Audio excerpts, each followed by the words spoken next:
は秋にお友達にたくさんいただいた銀杏がまだたくさん残っていますので、これを使って今日は銀杏のご飯を作ろうと思います。銀杏は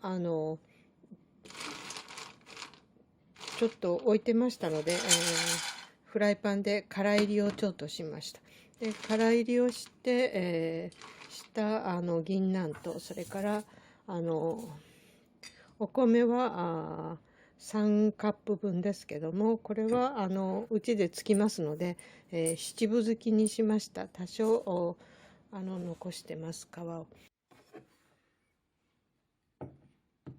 尖ったところを上に置いて、金槌などで、軽く叩きますと真ん中から割れますので、硬い殻を外します。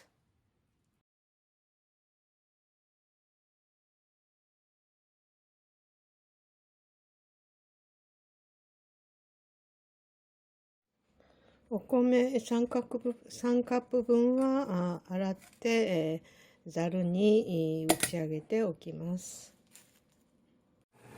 硬い皮を剥いた銀杏です。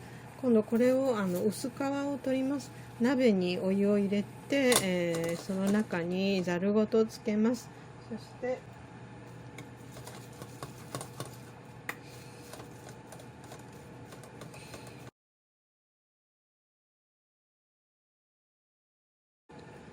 お湯の中につけて、ざるの上で、玉じゃくしで、転がすと薄皮が取れていきます。銀杏の甘皮がむけました。でこの中から1カップほど使うと思います。で、お米は3カップ分炊いてますので、水につけておきましたから、これを入れます。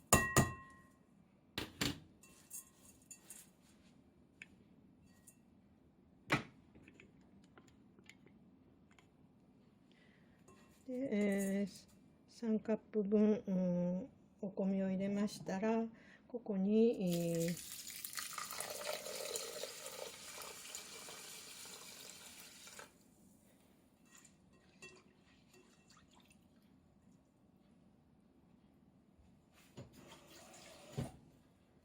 3カップ分の水を入れます。で、この上に、銀杏をのせます。